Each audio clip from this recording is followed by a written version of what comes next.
Gagou, gagou, gagou! Aujourd'hui, je suis là pour vous parler de deux commanders qui vont sûrement passer dans l'oubli, du nouveau set de Spider-Man et des listes que je décide de construire pour ceux-ci.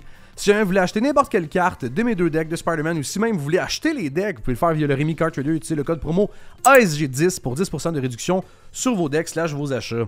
Les deux decks en question, ouais, on a construit dans le fond deux listes très récemment sur le serveur. Le premier, c'est avec un Patreon que je l'ai construit. En fait, à la base, l'histoire, c'est... on montrait des spoilers dans le channel Discord du serveur, que je vous invite à aller rejoindre, il va être en description. Puis, je faisais juste partager dans le fond les différents commanders qui se faisaient spoiler durant la première, je pense, de Spider-Man. Puis, on est tombé sur, justement, Prowler Cloud Thief. Donc, 3 mana, 2-3 menaces, dès qu'un autre vilain rentre, Prowler va pouvoir connive. La carte a l'air un peu de rien, justement, puis quand je l'ai droppé dans les spoilers, il y a Jake qui a juste arrivé puis qui était genre « Hey yo, ça pue un peu la merde, ce spoiler-là, c'est un peu de la merde. » Et là, tout de suite, je me suis excité puis je me suis dit « Yo, comment est-ce qu'on pourrait tourner le Prowler? » Et puis là, j'ai juste droppé « Hey yo, pourquoi est-ce qu'on ferait pas un deck avec ci, ça. » Puis là, tout le serveur s'est mis à s'exciter puis on était genre « Yo, le brew est vraiment intéressant. » Il y a même le monarque à qui j'ai parlé, je parlais du deck puis j'étais tout excité, j'étais « Hey yo, je me suis construit Prowler, il est vraiment sick, il y a plein de synergies, c'est vraiment cool. » Puis là, le monarque commence à checker, puis là, il me texte, puis il est genre « Ah ouais, le commander est un peu vanille, je trouve, il est pas super bon, mais comme, I guess que t'as pu faire quelques trucs intéressants. » Le problème, c'est parce qu'il regardait ce Prowler-là. On s'entend, c'est vraiment à chier, genre. Le Prowler en question, la liste est vraiment cool. Ce que j'ai décidé de faire avec le deck, puis l'idée que j'ai eue de base, je me suis dit, bon, Prowler, on veut jouer des vilains pour que le commander se mette à connive, mais les vilains viennent principalement de Spider-Man. Donc, il faudrait faire un genre de type-hole où est-ce qu'on joue plein de mauvaises cartes de ce type-là, parce qu'au final, il n'y en a pas tant que ça. Puis là, l'idée a émergé dans ma tête de me dire « Hey, mais pas obligé de partir sur Type-Hole, pourquoi est-ce que on n'essaierait pas de juste justement copier Prowler vu que lui-même est un vilain? » Il se compte pas lui-même en rentrant en jeu, il dit dès qu'un autre vilain. Mais c'est que si on se met à copier Prowler plusieurs fois, dès que tu vas copier un nouveau Prowler, tous tes Prowlers vont se mettre à connive. Là, ça paraît un peu scénario de rêve, mais en même temps, Prowler est pas une si grosse threat que ça. Il rentre assez vite en début de partie. S'il meurt, on peut le recaster assez facilement. Puis le fait qu'il y ait une menace qui se mette à gonfler avec connive, justement, puis le fait qu'il puisse fournir notre cimetière, c'est toutes des choses qu'on pouvait construire autour. Donc premièrement, la première étape du deck, selon moi, c'était vraiment comment copier Prowler puis que ça fonctionne, vu que la plupart des clones vont le cloner, puis tu vas devoir en sacrifier un des deux. Donc, il y a quelques clones quand même qui peuvent copier des créatures légendaires. Dans les nouveaux sets, d'ailleurs, déjà deux nouveaux bangers. Caméléon Master of Disguise pour 4 mana, c'est un clone, mais que son nom reste Caméléon. Puis on peut le Mayhem, donc le payer pour 3 si on le défaussé ce tour-ci. Ce qui synergise en plus avec le connive du chef. Hey yo, on croirait qu'ils ont pensé à leurs affaires. Fait que ça déjà, c'est super excellent.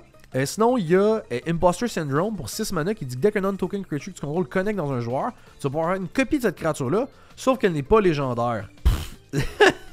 Tes copies pourront pas, eux autres, se mettre à refaire des copies vu que c'est non-token.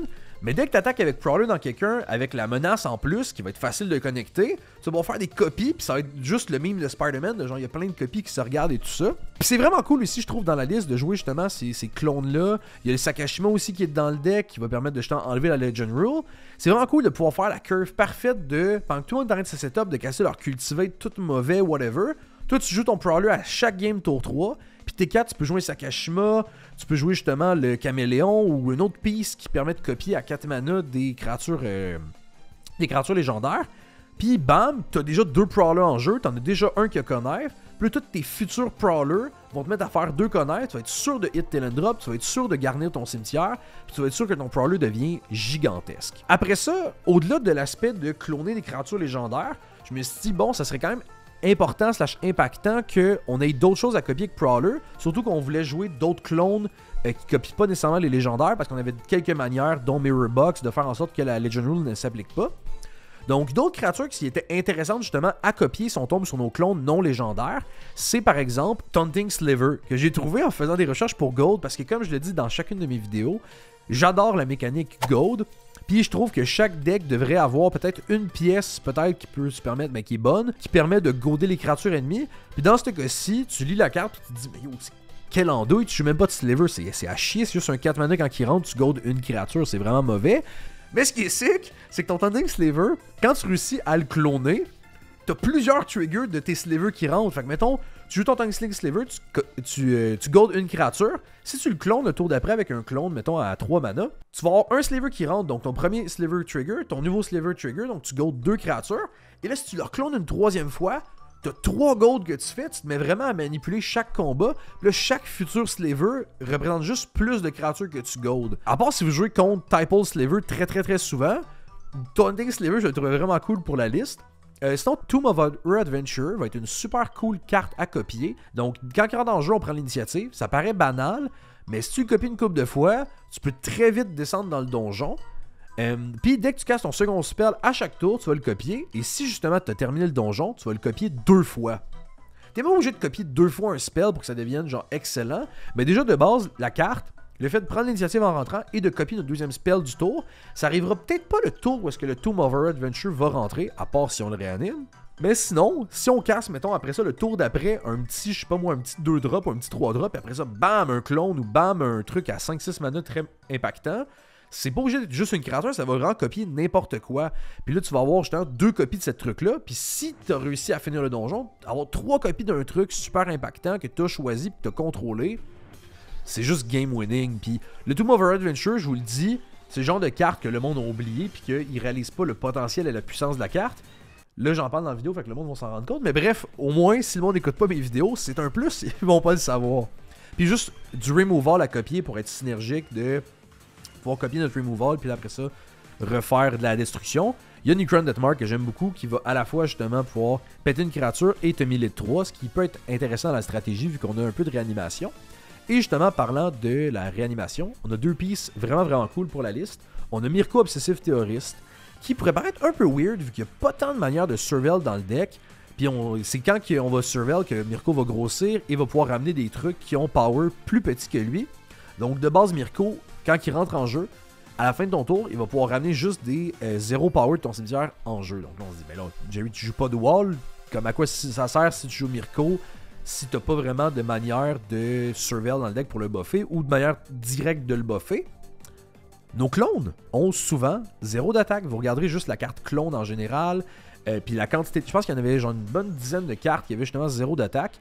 Prowler va directement pouvoir connaître nos créatures dans le cimetière, pour qu'après ça, avec Mirko, pour 3 mana, on pourra tout de suite les ramener à chaque tour du cimetière directement en jeu. Il va nous permettre de voler, donc d'aller chercher l'initiative si on la perd, avoir la vigilance pour pouvoir bloquer des trucs, et pouvoir ramener des clones qui vont pouvoir copier nos meilleures pieces en jeu. Meilleure piece qui pourrait être le Archpriest of Shadows, qui est une 5 mana 4/4 backup 1. Backup qu'on avait parlé dans notre vidéo de nos mécaniques préférées à moi et Fred, qu'on voulait qu'ils reviennent. Et ici, backup, dans le fond, quand la créature va rentrer, on va mettre un compteur +1/+1 sur une créature. Et cette créature-là va gagner le reste du texte de la bébite jusqu'à la fin du tour. Donc elle va gagner de touch. Et elle va gagner aussi que lorsqu'elle connecte dans un joueur, on pourra réanimer une créature de notre cimetière en jeu. Prowler ayant menace, c'est quand même bon de lui donner des capacités de connect. Parce qu'au final, ça va être facile d'attaquer nos adversaires.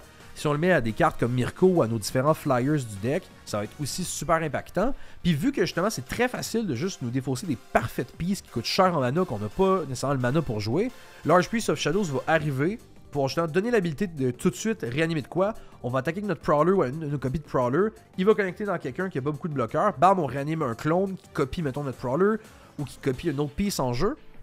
Et ce que j'aimais avec le Archpriest of Shadows, c'est qu'une fois qu'il est rentré en jeu, lui-même à chaque tour, on va pouvoir connecter dans quelqu'un pour aller chercher justement une créature de notre cimetière, la ramener en jeu. Mais aussi, si on le clone, il va le cloner avec le backup. Donc on va pouvoir re-backup de quoi sur quelqu'un, le faire grossir et après ça réanimer encore plein de fois des trucs, et là avoir 2 affaires qui peuvent attaquer et réanimer de notre cimetière. Ça paraît un peu farfelu et complexe, mais genre avec la quantité de clones qu'on a dans le deck, pour de vrai, c'est chose qui est très possible. Un gros merci à tous les dieux qui supportent la chaîne, le Reg, Lil Cracking, Phil, Newin, Saint-Bennett et Ethan, et un énorme merci à nos dieux pharaons, Davina Jones et Lynx. Et finalement, je vous parle de mes cartes préférées, mes petites cartes un peu weird du deck, mais pour moi qui font vraiment le taf dans la liste, puis qui me donnent vraiment envie de jouer le deck. La première que je vais parler, c'est une carte que justement, ça me faisait tellement chier parce que quand je faisais la liste, j'ai pensé à cette carte-là, je l'ai oubliée, parce que j'avais fait une autre recherche sur Scryfall, puis là j'étais genre, oh non, c'était quoi la carte, c'était vraiment un gros banger, puis là plus tard j'y ai repensé, et la carte c'est Earthless Summonings. Si vous avez jamais vu cette carte-là, ça s'est fait reprint récemment dans Innistrad Remastered, Et je vous invite à pick up des copies. Ils sont super pas chers. C'est une carte qui valait quelques dollars quand même. Puis là, je pense que ça vaut genre 50 sous à cette heure. C'est 2 mana. Tes créatures coûtent 2 de moins à jouer sur un enchantement.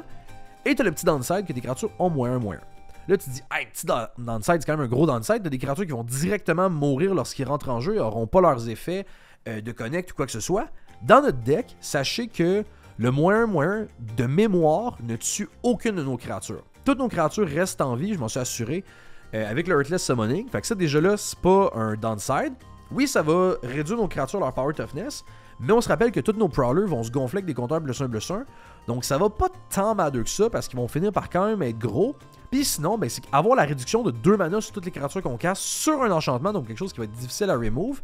Ça va être vraiment fort parce que toute notre curve un peu clunky de clones à 4 mana, quand tu te mets à réduire leur coût à 2 mana puis que tu peux copier un effet intéressant sur ton board ou un effet intéressant sur le board à quelqu'un, tu vas vraiment genre handicaper les adversaires puis leur board / leur game, puis tu vas vraiment ils vont vraiment avoir l'impression que tu fais une value incommensurable pour juste souvent des 2 de mana, tu clones la meilleure créature en jeu, tu leur fais, et il n'y a pas de downside à tes clones, à part qu'ils ont -1/-1 à leur stat, ce qui est souvent peu impactant. Donc Heartless Summoning, si vous ne connaissiez pas la carte, je vous invite vraiment à checker pour peut-être dans quel deck ça pourrait rentrer. Vraiment un gros banger. En black, avoir une réduction sur nos créatures à jouer, c'est vraiment bizarre. Puis là, ici, c'est vraiment fort. Une autre carte vraiment cool qu'un de mes amis, Jake, a décidé de se construire lui comme commander, mais que ici dans le deck, c'était vraiment cool, c'est Dr. Octopus Master Planner. 7 mana pour une 4/8. Notre maximum in size va être de 8. Et à la fin du tour, si on a moins que 8 cartes en main, on va piger égal à la différence. Et on a aussi la ligne super cool que nos autres vilains ont +2/+2. C'est un anthem pour nos vilains! Nos prowlers qu'on fait plein de copies vont être plus gros! Puis en plus de ça, on a un effet de Damia, mais immédiat de dès qu'il rentre en jeu. On passe à notre fin de tour, mais donc on a 4 cartes en main, whoop, on repige 4 cartes, et notre maximum in size c'est 8, fait qu'on peut garder nos 8 cartes en main. Dr. Octopus, man, un gros banger quand imaginez le top deck de fou, man. T'as plus de cartes en main, ou t'as une carte en main, tu joues ton land du tour, t'en as juste une, puis la carte qui te reste c'est Dr. Octopus, t'as joues. Oh! Tu piges un frais 8 cartes en main, man. Ah! Tellement satisfaisant. Puis en plus, tout ça en buffant quand même tous nos prowlers de +2/+2. Donc pour vrai, Dr. Octopus, vraiment une cool add. Puis en plus, vu que c'est un vilain, il va lui-même trigger tous nos prowlers pour les faire connaître quand il rentre en jeu. Et après ça, ma dernière carte préférée du deck, une carte un peu banale, puis qu'elle pourrait se faire un peu critiquer par certaines personnes qui n'aiment pas les tutos, passion carton. Mais c'est Transit Mage, qui est sorti dans Aether Drift, à Monquette. Lorsqu'il rentre en jeu, on pourra chercher dans notre librairie pour un artefact qui coûte 4 ou 5 de mana et le mettre dans notre main. Là, on se dit, bon, ok, Jerry, tu vas te chercher quoi? Un mana rock, genre à 4 mana, qui va juste faire son effet, puis that's it? Non. Dans ce deck-là, notre petit Transit Mage a l'option d'aller chercher déjà de base, je pense, 5 ou 6 cartes. Et c'est très toolbox. De base, on peut aller chercher un clone, étant Friction Metamorph, qui est un artefact creature. On peut aller chercher du Ramp si on veut avec Solemn Simulacrum. On peut aller chercher du Removal si on veut avec le Necron Nutmark qu'on a parlé plus tôt. Mais surtout, on peut aller chercher un des plus gros bangers de la liste qui est Maskwood Nexus. Maskwood Nexus, si vous ne connaissiez pas, ça fait en sorte que toutes nos créatures ont tous les types, qu'ils soient en jeu sur le stack, dans notre librairie, dans notre deck, whatever. Et on peut aussi créer des changelings à chaque tour, ce qui va trigger tous nos prowlers vu qu'ils vont être des vilains. Maskwood Nexus, c'est vraiment sick. Genre, imaginez tous nos prowlers qui se mettent à connaître dès que quelque chose rentre en jeu. Genre, ça va être vraiment fort, mais j'aimais vraiment l'aspect toolbox de la carte qui peut aller nous chercher justement, comme j'ai dit, un clone, du removal, du ramp, ça. Genre, dans l'idée, vous pourriez même vous mettre peut-être la pioche sur un truc en artefact à 4-5 mana. Vous pourriez vous mettre Conjurer's Closet ou Panharmonicon pour copier vos ETB si vous orientez un peu plus la liste ETB. Dans le cas de Conjurer's Closet, ce qui est sick, c'est que vous allez le chercher, vous le jouez sur tour 5, vous reflickerez votre Transit Mage qui va chercher d'autres choses, puis à chaque tour, votre Transit Mage peut aller chercher quelque chose, ou vous pouvez aller copier justement, ben pas copier, mais blinker une de vos créatures. Pour moi, genre, c'est une de mes petites pet cards du deck. Une de mes cartes intéressantes, du moins. L'aspect toolbox, j'adore ça dans des decks. Puis ici, dans cette liste-là, c'est vraiment impressionnant. Donc, ça ressemble à ça pour notre liste Prowler. Je sais pas si ça vous a impressionné, mais bref, ne vous inquiétez pas. On a une deuxième liste à cover, mais juste avant, classique s'il vous plaît. On fait plein de contenu de tous les sets, de tout ce qui existe. Si vous avez des suggestions de vidéos, man, n'hésitez pas à les dropper en commentaire. J'invite à les dropper quand même sur notre Discord qu'on a créé de la chaîne, qui va être en description. Parce que c'est juste plus simple pour moi après ça de pouvoir faire des recherches versus si je veux chercher sur mes vidéos, je m'en rappelle plus c'est laquelle, puis là c'est compliqué. Mais bref, abonnez-vous à la chaîne, droppez un like, droppez un petit commentaire sur une future vidéo que vous aimeriez, peut-être un sujet que vous aimeriez que je fasse, ou si vous aimez ce genre de petites mini deck tech là, vous pouvez me le dire en commentaire, ça fait toujours plaisir d'avoir des commentaires positifs sur la chaîne. Et sans plus tarder, on passe, je pense, à mon cooking préféré que j'ai fait dans la dernière année. Peut-être après N3 quand même, mon Secret Commander N3 Shiré, vraiment cool.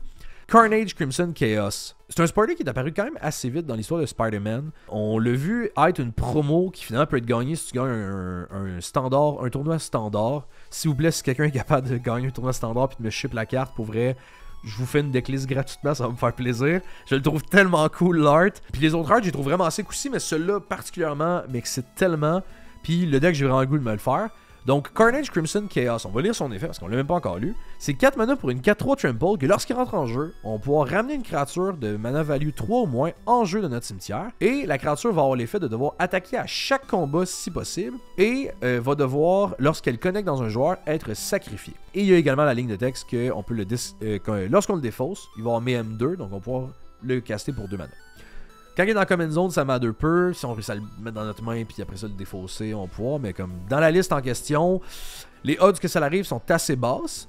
Quand j'ai vu les spoilers au départ, justement, tout de suite, mon cerveau s'est mis à avoir une petite émulsion à l'intérieur. J'étais genre, de base, je suis quelqu'un qui raffole des couleurs Rakdos. C'est mes color combos préférés en 2 couleurs. J'ai déjà à mon actif en ce moment 2 decks et demi à Guess Rakdos. Je n'ai 3 dans l'idée, mais il y en a un que je vais défaire. Puis là, lui, c'est sûr qu'il va se rajouter à ma collection. Je l'ai d'ailleurs, fun fact aussi, c'est quand j'étais en Espagne pendant mon voyage à Barcelone que toutes mes idées se sont mises à émerger pendant que je suis en train de travel. On est en train de voir des monuments historiques, des trucs vraiment cool. Puis là, moi, j'étais dans ma tête, je suis genre, comment est-ce que je peux tourner Carnage pour qu'il soit vraiment pété? Je pensais à toutes les petites sub-synergies cool que je pouvais faire avec le deck. Puis je prenais des notes sur mon téléphone pour que quand je revienne au Québec, j'allais pouvoir justement tout noter les cartes sur Moxfield puis faire la liste. Donc justement, le cooking espagnol, qu'est-ce qu'il nous a donné? Premièrement, l'aspect vraiment cool du deck. Puis je pense que c'est vraiment la première partie qu'il faut que je vous parle parce que c'est comme la pierre angulaire de ce deck-là. C'est les Slingshot Effects. Je pense que j'ai pris le nom d'une autre chaîne YouTube. Je pense que c'est Ilyich Deck Building, feu à lui, il a arrêté sa chaîne et tout, mais bref. Les Slingshot Effects, c'est basically souvent des Instant Sorcery, ben, I guess des Instant dans ce cas-ci, qui disent que jusqu'à la fin du tour, dès qu'une créature meurt, elle va revenir en jeu tap souvent, et elle va pouvoir justement reproc ses effets d'entrée en jeu, et des fois ça vient avec un petit bonus. Souvent ces effets-là coûtent 1 à 2 mana, et il y en a assez souvent qui sortent genre dans les sets et tout ça, c'est souvent juste un petit truc de limité. Des fois qui peut être fait en construit, on pensait justement au deck Rakdos Evoke, le deck Scam qui est sorti, je pense, c'est en 2023, 2022. Parce que c'était un de mes decks modernes préférés à l'époque. Le plan de jeu, c'était vraiment, tu jouais tour 1, une de tes Evoke Creatures, un de tes LM Evoke de MH2, puis tu jouais pour 1 mana, un Not Dead After All, ou l'autre spell qui jouait dans le deck, pour qu'après ça, ils reviennent tout de suite en jeu, puis que là, après ça, t'aies soit ton Grief ou le Fury, qui allait avoir justement un compteur +1/+1 dessus, et faire 2 fois son effet d'entrée en jeu. C'était vraiment un deck qui était cassé, puis c'est un peu ça l'idée du deck. Dans le deck, on compte au final des Slingshot Effects, j'en compte 14, dont 11 qui sont sur des instants. Donc vous comprendrez que la stratégie du deck tourne vraiment autour de ça. Pourquoi est-ce que j'ai décidé d'y aller avec ça? Il y a plusieurs raisons. D'un, c'est des super bons sorts de protection. Si quelqu'un caste un board wipe ou te target ton spell avec un Pongify, tu peux caster ton Dead After All et protéger ta créature et refaire ses effets d'entrée en jeu. Donc être proactif en même temps d'être défensif. Et dans le cas de Carnage, je trouvais ça cool de jouer ce genre d'effet-là parce qu'au final, autant Carnage que la créature que tu ramènes va être quand même très bonne à justement avec ces effets-là. La créature que tu ramènes est obligée d'attaquer. Donc il y a 2 cas de figure. Soit tu attaques avec ta créature, la personne bloque et donc elle va mourir. Donc tu casses ton slingshot, elle revient en jeu, tu refais son effet. Puis là, il n'y a plus la restriction de Carnage. Ou si la personne décide de la laisser passer, elle va connecter dans elle, tu joues ton slingshot, elle revient. Puis là après ça, ben bonsoir, t'as encore une fois son effet d'entrée en jeu. Si tu le perds avec des sacs athlètes, tu peux sacrifier ton Carnage, mais avant ça, jouer ton slingshot pour qu'il revienne en jeu, qu'il ramène de quoi, que lui aussi tu peux slingshot pour qu'il revienne. Puis là, vous comprenez que tu peux te mettre à vraiment accumuler beaucoup de value avec tes slingshots, juste avec Carnage puis les trucs qu'il peut ramener. On a 2 effets slingshot qui sont plus sur des permanents puis qui vont pouvoir le faire plusieurs fois. On a Cauldron of Souls que j'ai découvert justement en juste checkant un peu pour d'autres pistes autres que les instants, qu'à chaque fois tu peux le taper pour donner persiste à n'importe quel nombre de créatures. Donc là à ce moment-là, tu peux, si tu as un 50 lettres en jeu qui est gratuit, tu tapes ton Cauldron of Souls, tu targetes toutes tes créatures, tu les sacrifies toutes, puis ils reviennent toutes avec un moins compteur dessus. Puis après ça, tu peux casser tes slingshots une deuxième fois pour les sacrifier puis qu'ils reviennent. Et dans le cas de l'autre carte permanente, c'est Mikaeus, qui est juste un gros banger dans la liste. Normalement, t'es juste en mode genre, ah yo, c'est bon Mikaeus, ça permet de survivre et tout ça. Dans cette liste-là, on va vraiment l'utiliser de manière proactive pour que toutes nos créatures aient de base un slingshot sur chacune d'entre elles. Ça fonctionne juste pour nos non-humains. Mais dans la liste, on a beaucoup de cartes dont Carnage, je veux dire, qui est de base un non-humain qui va avoir Undying. Puis en plus, il y a la ligne importante de dès qu'un humain nous connecte, ben dès qu'il nous fait du dégât, en fait, on le détruit. Ça a l'air un peu cave, mais vous checkerez la quantité d'humains qui font du dégât, soit à distance ou juste qui vont vouloir chercher à attaquer. Mikaeus va être une belle pièce. Et c'est qu'en étant une créature Mikaeus, toutes nos slingshots de base sont de la protection pour ce genre de piece-là qui est super impactante. Donc je trouve que c'est encore plus genre impressionnant. Ce genre de piece-là qui normalement meurt à du removal. Là dans notre liste, il meurt pas à du removal parce qu'on va nous-mêmes le tuer pour le ramener. Donc ça fait vraiment une tonne de value. Puis là vous dites justement, ben ok, mais c'est quoi le genre de value que tu vas aller chercher? Pensez à des Hackers Marauders. Tu joues ton Hackers Marauder, il y a son trigger qui va sur le stack, tu joues un slingshot, il crève, tout le monde sacrifie de quoi, il revient, tout le monde sacrifie de quoi. En début de game, quand les gens ont 2-3 créatures en jeu, c'est difficile, je trouve, de survivre à 2 Hackers Marauders. Déjà, un des fois, c'est fatal. Imaginez 2 à quel point c'est violent. Si vous en avez 3, c'est game over. Dans l'idée de vouloir faire de la value peut-être en piochant des cartes, il y a Felstinger qui est quand même très cool. Une petite Unco qui a passé sous le radar. Une 3-2 de touch qui a exploite. Et lorsque justement le Felstinger exploite une créature, un joueur perd 2 de vie et pioche 2 cartes. On va tout le temps se target, nous, à part si c'est pour tuer quelqu'un, pour piocher les 2 cartes. Mais ce qui est cool avec Exploit, c'est que tu peux exploiter la créature en question qui a Exploit.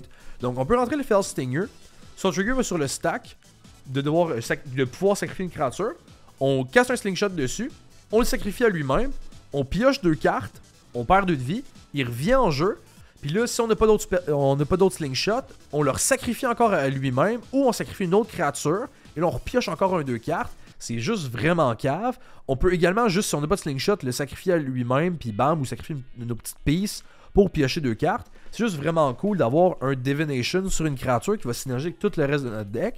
Puis dans le cas de vouloir faire de la value, dans le cas de vouloir utiliser une de nos pet cards qu'on a mentionné durant le podcast avec le Monarque, vraiment cool, où est-ce qu'on me niaisait parce que je disais que Doughty Voidwalker c'était ma pet card. Doughty Voidwalker avec des slingshots, c'est juste tellement sick. Je mentionnais à quel point, justement, dans ce podcast-là, il y avait tellement de synergie sick à faire avec Doughty Voidwalker quand tu réussissais à le ramener en jeu. Si tu lui donnais haste aussi, où est-ce que là tu pouvais exiler / caster plein de fois le même spell. C'était juste tellement fort. Dans ce deck-ci, donner haste, je pense pas que ça va être possible. J'ai coupé Anger parce qu'il n'y avait pas assez de synergie avec. Mais avec nos slingshots, on peut utiliser plusieurs fois Doughty Voidwalker. Ça va juste être tellement cool. Ça, genre, je sais pas si ça paraît que Doughty Voidwalker m'excite comme carte. Mais là, ici, ça va juste être tellement puissant d'avoir plusieurs fois cet effet-là. Si vous jouez contre un deck de cimetière ou un deck aristo, quoi que ce soit, il va haïr son existence parce qu'il pourra jamais détruire le Doughty. Mais dans notre cas à nous, on va être juste tellement content de pouvoir avoir le Doughty Voidwalker qui va avoir plein de cartes exilées avec, puis qui va pouvoir revenir continuellement en jeu. Puis au final, ben, c'est ma pet card. Non, mais c'est une carte que j'aime beaucoup, sans dire le mot pet card, mais c'est ça. Et pour No Win Con, je vous dirais que c'est peut-être la partie la plus, pas compliquée, mais genre, la partie qui me laisse un peu le plus perplexe avec la liste. Je l'ai pas encore playtest comme en game de table et tout le deck, je l'ai juste playtest sur Moxfield. Mais je me disais que le deck, ce qui pourrait lack, puis si jamais vous avez des suggestions, go dans les commentaires, ça serait des Wincon. Pour le moment, ce que j'ai comme Wincon, que je trouve qui est très efficace, il y a Flayer of the Headbound pour commencer. J'aime beaucoup son art de Final Fantasy, juste le gros dude qui est genre... Puis dans le fond, il y a Undying, donc de base, il se fait un effet slingshot de base sur lui-même pour se protéger. Il dit que dès que lui ou une autre créature rentre de ton cimetière, elle va faire du dégât égal à son power à any target. Donc ça peut gérer des créatures ou gérer la face des joueurs. Ce qui est cool avec ça, c'est que on peut, dès qu'on utilise nos slingshots, c'est pas la créature au lieu de mourir, elle revient en jeu. C'est la créature, elle va toucher le cimetière, puis elle va revenir en jeu. Donc au final, ton Flare va trigger pour chaque slingshot que tu castes, il va trigger et refaire du dégât aux créatures ennemies. Si on réussit à leur donner Persist ou Undying avec le Mikaeus ou même le Flare en tant que tel qui a déjà 2 vies, ça va être du pseudo-removal et ou du dégât face directement. Cardur Doomscourge, si on réussit à le louper à chaque tour, ben on est juste invulnérable des phases d'attaque adverses, puis on force même les autres à s'entretuer. Pendant que nous autres, on est là, on croise les mains, puis on fait juste les regarder, genre, on se tourne les pouces pendant qu'ils sont en train de juste se tuer. Et je pense que c'est ma carte préférée pour tuer les adversaires, parce que c'est une carte que dès sa sortie, j'étais genre, oh my god, ça paraît intéressant, mais il faut construire autour. C'est Go Feral Youth. C'est une 2 mana 2-2. Dès qu'il attaque, on va mettre un compteur +1/+1 dessus. Et à chaque end step, en fait, pas à notre end step, à chaque end step, si une carte a quitté notre cimetière, donc avec nos slingshots par exemple, Go va faire du dégât égal à son power à chaque adversaire. Donc de base, à chaque end step, si quelque chose quitte notre cimetière, on fait 2 à chaque adversaire. Si on augmente son power, soit par le fait qu'il attaque, on pourra quand même le grimper un peu, on pourra se mettre à faire plus de dégâts, mais on a quelques cartes dans le deck qui nous permettent de direct se mettre à faire des claques dans la face de nos adversaires. Il y a Tran Vigil qui dit que dès qu'un artefact ou une créature quitte notre cimetière, avec par exemple nos slingshots, ou des Undying ou des Persist, on va pouvoir mettre des compteurs +1/+1 sur des créatures. Ça fonctionne très très bien avec Carnage vu qu'il y a Trample de base, fait que là on va pouvoir le gonfler puis direct passer crème. Puis sinon avec Go, ça fonctionne encore mieux parce que là tu mets tous tes compteurs sur Go, tu joues un slingshot sur une affaire, puis là, boum, il se met à faire genre 10-15 dans la face de chaque adversaire. Et une autre carte que je trouvais vraiment cool, que j'ai réalisé plus tard, en fait, juste avant de faire la vidéo en ce moment, j'ai réalisé que Vincent Limit Break avec Go, si tu casses la carte pour son additional cost le plus haut, donc 3, donc au total pour 5 mana, la créature revient, c'est un slingshot que la créature revient de base en 3-2. Puis si tu payes 1 de plus, elle revient en 5-2. Puis si tu payes 3 de plus, elle revient en 7-2. Si vous faites revenir votre Go en 7-2, il met des claques à 7 à tout le monde dès qu'une carte livre votre cimetière au end step, mais ça peut être à chaque end step. Donc de base, vous le faites, mettons, pendant un tour, il revient, il met 7, ça passe au tour d'après, il remet 7, il remet 7. Genre, vous allez juste tuer la table comme ça. Je trouvais ça juste vraiment cool, la petite sub-synergie des deux cartes, que normalement, t'es juste en mode, bon, ben, le transformer en 3, 5 ou 7 d'attaque, ça sert à rien. Mais là, ici, ça matter vraiment beaucoup. Donc, comme j'ai dit, si jamais vous avez des idées de WinCon, n'hésitez vraiment pas. Puis on passe à les cartes un peu weird / mes cartes préf du pack. Pour commencer, quand j'ai pensé à ça, je me suis dit, oh my god, c'est tellement drôle. C'est Isochron Scepter. Normalement, Isochron Scepter, c'est une combo piece ou une pièce vraiment chiante où est-ce que tu vas mettre genre un Sword to Plowshare, un Path to Exile dessus, ou un Counter Spell, puis juste en mode, yo, à chaque tour, je peux counter vos spells, yo, à chaque tour, je peux Path to Exile, yo, à chaque tour, je peux Sword to Plowshare. Non. Nous autres, on va pas se mettre à remove les bébites adverses. On va se mettre en place à juste pour mettre un slingshot dessus, genre notre Vincent Limit Break. Puis là, à chaque tour, pour 2 mana, on peut caster un Vincent Limit Break. Ou on peut caster, je sais pas moi, un Not Dead After All ou un de nos cossins. Pour pouvoir ramener à chaque tour une de nos créatures qui est censée mourir en jeu. Vous comprendrez que ça va très bien se pair avec des board wipes, notre deck. On a essayé de pas trop en mettre parce que sinon c'est juste chiant. Je pense qu'en ce moment, il y en a 3 dans la liste. Sinon, à part de ça, puis là, ça transitionne très bien avec les board wipes. On a Summon Esper Vali Garmanda. Vous voyez que je me suis pas rendu au dernier mot. Moi, c'était Summon Esper. 4 mana 3-3 Flying Ace. C'est un enchantement creature saga de FF. Qui dit qu'en mode 1, on peut exiler un instant ou sorcery de chaque cimetière. Donc de base, on exile un de notre grave, mais aussi du grave de nos adversaires. En mode 2, 3 et 4, on ajoute un mana rouge pour chaque lore counter sur la saga. Donc quand on va passer chapitre 2, on va acheter 2 mana, puis 3, puis 4. Et après ça, on peut caster une instant sorcery qu'on a exilé avec la saga, et n'importe quel type de mana peut être spent pour caster le spell. Si on exile un slingshot effect sur le summon Esper Valley Garmanda, il faut que j'arrête de dire son nom. Je suis capable de dire Asmorano Mardu Calastin à cool de cœur, mais pas de dire Valley Garmanda. Ok, là, oui, ça commence à flow mieux. Donc, si on exile un slingshot, on peut en caster un, justement, mais pas à chaque tour, mais on peut en caster un, justement, avec notre summon Esper, avec notre summon. Mais sinon, si on exile un board wipe, ce qui est le meilleur cas, je trouve, avec la carte, ça peut être un peu cancer, mais c'est pas grave. On joue notre summon Esper, il exile un board wipe. On passe au tour d'après, on fait, mettons, 2 mana. On casse notre board wipe. Notre Summon Esper, il crève. Mais là, avant qu'il crève, on joue un slingshot dessus. Il revient en jeu. Notre board wipe va au cimetière parce qu'on dit pas qu'il est exilé. On le casse depuis l'exil puis il va retoucher le cimetière. Fait que notre Summon Esper revient en jeu. Il réexile notre board wipe qu'on remet en dessous puis une autre carte de chaque cimetière. Puis là, au chapitre 2, tu vas recaster ton board wipe et tu recommences à chaque tour. À chaque tour, tu peux re-board wipe le board de tout le monde.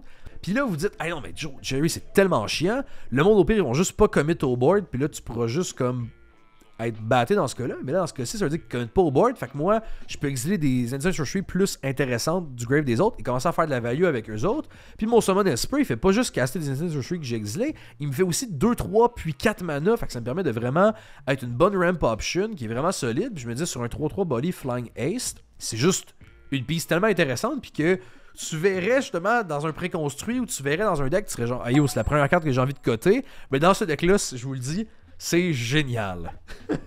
Et on passe à notre dernière carte qui synergie Instant Sorcery en Rakdos, c'est Toshiro Misawa. Yannick, shout-out à toi de m'avoir montré la puissance de Toshiro. 3 notes 2-2 Bushido 1, c'est pas le Bushido qui le rend fort. Vol 3 avec Toshiro, c'est très très drôle. Et lorsqu'une créature d'un adversaire contrôle va au cimetière, donc lorsqu'une créature meurt d'un adversaire, on pourra casser une Instant Sorcery de notre cimetière. Et si la carte est censée être mise dans un cimetière, on l'exile à la place. Donc ça va donner une deuxième vie à toutes nos Instant Sorcery de notre cimetière. Donc dès qu'on réussit, mettons, à caster un Bone Shredder qui dit pète une créature non noire d'un artefact, on pète une créature ennemie, et là après ça on peut caster un de nos slingshots de notre cimetière, on le casse sur, mettons, notre Bone Shredder, bam, on le sacrifie un 50 lettres, il revient, on repète une autre créature, une créature est morte, on recasse un autre slingshot de notre cimetière avec Toshiro, et là vous comprendrez que ça commence à vraiment déconner assez vite. Toshiro qui va vraiment faire de la grosse value dans le pack pour nos Instant Sorcery. Puis je vous invite juste à, en général, aller checker la liste, me suggérer des cartes, parce que pour vrai, c'est vraiment une dinguerie. Je pense pas que la liste est 100% cure. Je pense qu'il y a encore moyen de justement changer quelques cartes. Je parlais tantôt avec le Monarque pour qu'il me suggère justement des cartes.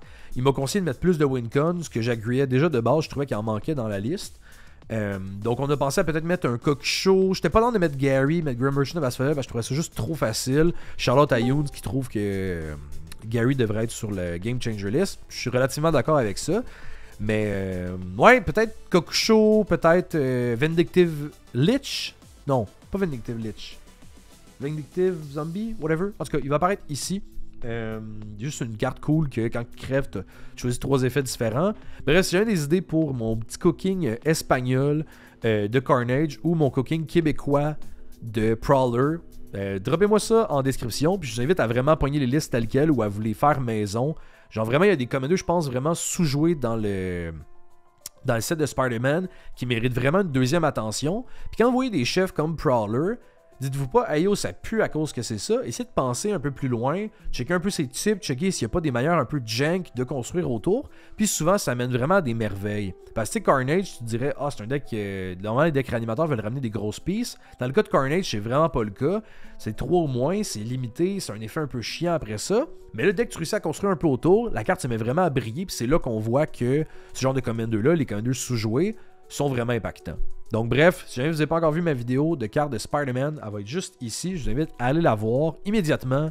Puis j'ai fini de parler, portez-vous bien. Puis bisous la gang. Si jamais vous voulez en apprendre plus sur la liste Carnage, j'ai fait une vidéo sur mon Patreon où je parle du deck au complet, carte par carte. Puis j'ai même fait une game avec le deck. Tout ça va être en description. Puis un solide merci à tous mes Patreons qui supportent la chaîne. Salut les gros bébélettes! Salut les gros bébélettes!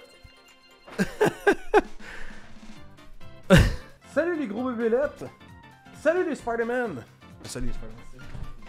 Gagouga, gagouga, gagou. Aujourd'hui,